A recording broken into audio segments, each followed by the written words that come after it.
Le journal présenté aussi par l'excellente Hélène Galliana. Bonsoir Hélène. Bonsoir Aurélien, bonsoir à tous. Allez, au sommaire de cette édition, le casse-tête du renouvellement des cartes d'identité. Et oui, les délais se rallongent dans toutes les communes qui les délivrent. Il faut compter plus de 5 mois avant de récupérer le précieux sésame. Le quartier des Halles au Mans va changer de visage. Excite la friche industrielle, un nouveau bâtiment va voir le jour. Oui, mais voilà, il n'est pas au goût de tout le monde. Politique avec les législatives, Emmanuel Franco, maire d'Étival-les-Le-Mans, officialise sa candidature sur la 4e circonscription de la Sarthe. Et puis on parlera culture avec notre invité ce soir, Stéphane Belsort, président de l'association Mansart. Et oui, l'événement fête sa 10e édition cette année.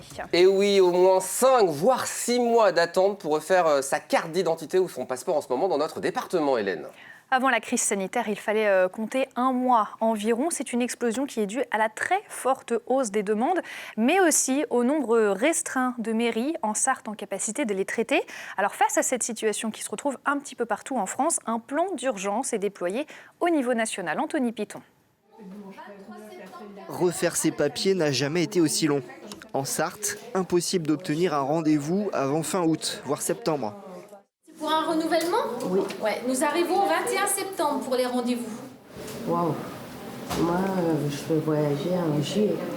Je suis désolée. Depuis le mois de novembre, on ne fait que ça. Avant, toutes les mairies le faisaient. Maintenant, nous ne sommes plus que 19 en Sarthe à les faire. Donc automatiquement, tous les rendez-vous s'accumulent. S'il n'y a plus que 19 mairies qui prennent en charge ces demandes, c'est parce que désormais il faut passer par un dispositif de recueil. Un appareil qui permet de collecter les empreintes. Il y en a 29 en Sarthe pour 354 communes. Mais pour expliquer ces délais interminables, un autre paramètre doit être pris en compte. Les habitants, pendant 2 ans, n'ont pas voyagé, donc ont mis de côté le fait de refaire leur passeport et leur carte d'identité. Ça ne fait qu'allonger aujourd'hui les délais. Pour venir récupérer sa pièce d'identité, il faut attendre à peu près 8 semaines, une fois être passé en mairie. C'est à la préfecture du Mans que toutes les demandes de la région Pays de la Loire sont traitées. Déjà 183 165 demandes entre le 1er janvier de cette année et début mai. On est à des progressions de demandes de plus de 50% pour les cartes nationales d'identité, de plus de 90% pour les passeports. 6 personnes supplémentaires ont été recrutées à la préfecture pour faire face à cet afflux. Et un plan d'urgence national est déployé. Une enveloppe de 10 millions d'euros et 400 dispositifs de recueil seront répartis sur toute la France. Si nous pouvons avoir 4 dispositifs de recueil supplémentaires avec une augmentation du personnel en préfecture, avec évidemment un accompagnement financier des collectivités, nous pourrons rapidement revenir à un délai que nos concitoyens ont connu avant la crise Covid, qui était de l'ordre de 1 mois. C'est en tout cas l'objectif. Autre mesure qui peut s'avérer utile pour les étudiants, les cartes d'identité et les passeports expirés depuis moins de 5 ans sont valides pour les examens de mai et de juin. Un quartier du Mans va bientôt changer de visage. Les halles en friche depuis des années près de la rue Gambetta devraient être détruites pour laisser place à un nouvel ensemble immobilier.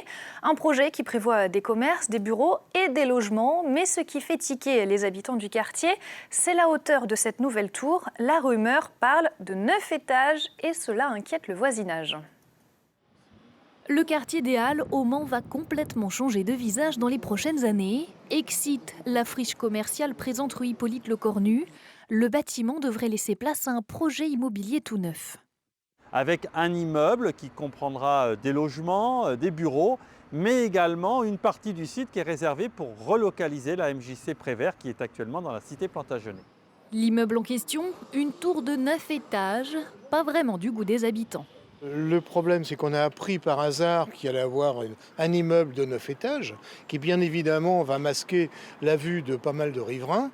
Et de plus, on n'a pas été jusqu'alors concerté en ce qui concerne ces travaux et ce projet. Les riverains les plus impactés seraient les habitants du haut de la rue, au-dessus des cellules commerciales.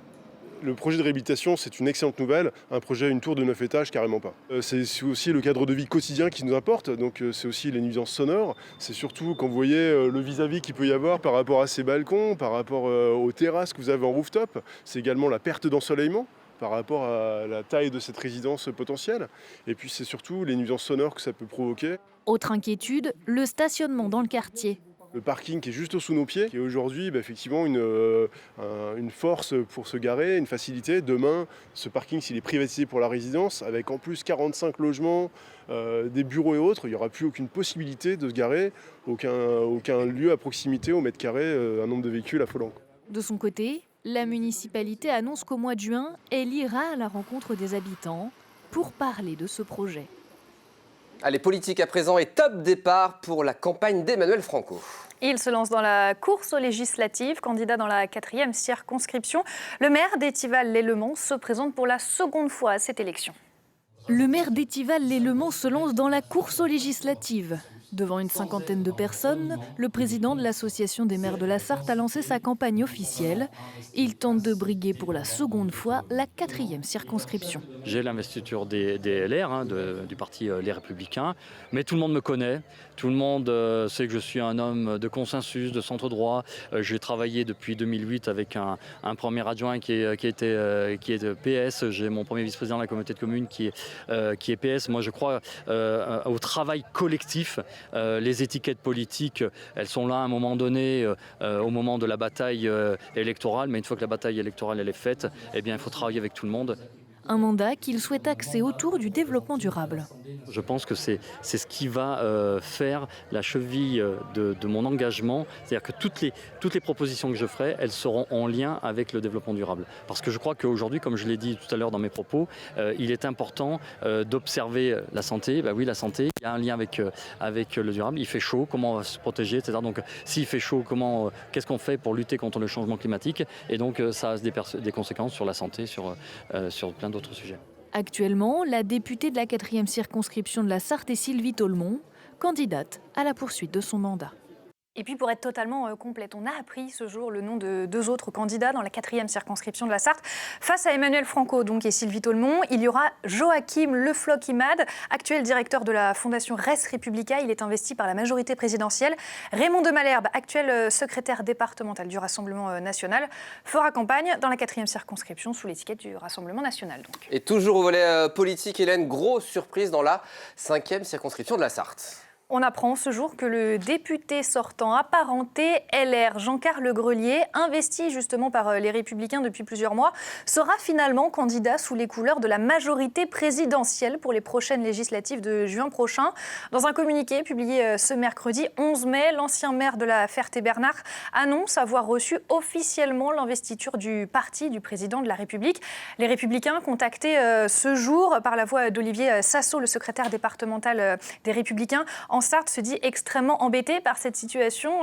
Jean-Carl Grelier est une personne auprès de qui il a plaisir de siéger. Il cite aussi Jean-Carl Grelier comme étant quelqu'un d'extrêmement courtisé et donc quelqu'un d'extrêmement compétent. Fin de citation, je vais y arriver. Les 14 et 15 mai prochains signera le retour de l'événement Mansart. On va en parler ce soir avec l'invité du journal, c'est Stéphane Belsor, le président de l'association Mansart, qui est sur notre plateau. Bonsoir Stéphane Belsor. Bonsoir. Merci d'être avec nous. On l'a évoqué sur cette antenne, pas plus tard qu'hier soir. Ce mardi, les associations manquent de bras et peinent à trouver des bénévoles pour la bonne tenue de l'événement de ce week-end de Mansart. Vous recherchiez en début de semaine une vingtaine de bénévoles supplémentaires. Où en est votre recherche ? Alors, on en a trouvé quelques-uns, mais il en manque encore une dizaine. Donc les bonnes volontés seront les bienvenues. L'appel est lancé, un portable pour les contacter, c'est le 06 22 98 96 87. C'est bien ça ? C'est bien ça. Et l'idée, ce serait de faire quoi ?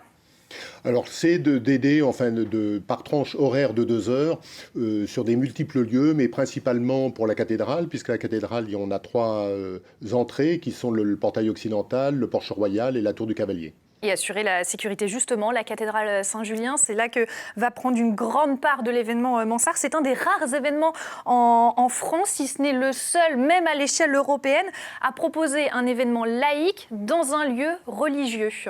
Alors, on a la chance d'avoir l'ouverture de la cathédrale pour accueillir les restaurateurs, les métiers d'art à cette occasion. Et c'est vrai que c'est tout à fait exceptionnel, on n'en a pas forcément conscience, mais c'est en lien, géré au lieu d'être dans un centre des expositions à l'extérieur, c'est dans un lieu qui a vu justement les artisans, les prédécesseurs travailler. Et c'est en lien tout à fait avec le patrimoine. Pourquoi est-ce que vous tenez à rester dans cette cathédrale Saint-Julien, justement ? Alors, parce que alors, la cathédrale, c'est le cœur de la cité Plantagenet. Et la cité Plantagenet, bon, c'est un lieu admirable, justement, pour rencontrer les métiers du patrimoine qui se projettent également dans l'avenir. Est-ce qu'il y a par contre des contraintes à proposer une manifestation au sein d'un lieu religieux? Alors, il y a pour un vous, certain pour nombre- l'organisation Oui, oui. hein.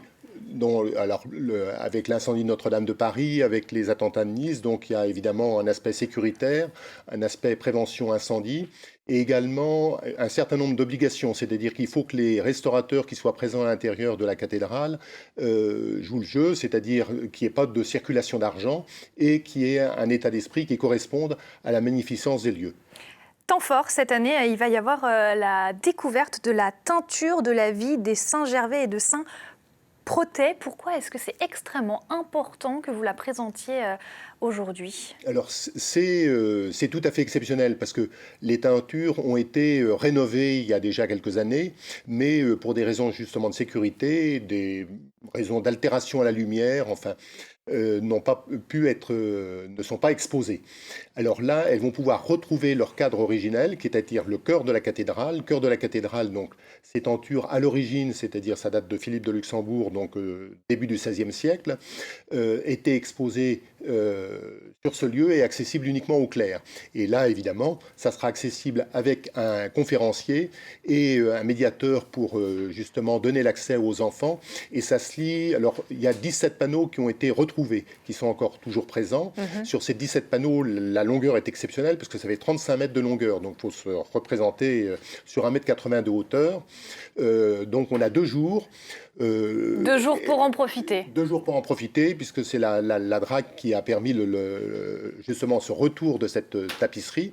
Donc il ne faut pas manquer, parce que sinon, vous ne la reverrez pas avant 2044 ou 2050. C'est ça, je rappelle les dates, les 14 et 15 mai, c'est donc ce samedi, ce dimanche. Et puis il y a le programme, il est extrêmement riche, vous le retrouvez un petit peu partout en ville, au Mans, de 10h à 23h, puisqu'il y aura aussi la nuit des musées, samedi soir. Merci beaucoup Stéphane Belsort d'être venu sur le plateau nous parler de ce bel événement. C'est la fin de ce journal, une page de pub, la météo, et vous ne bougez pas, on se retrouve juste après, à tout de suite.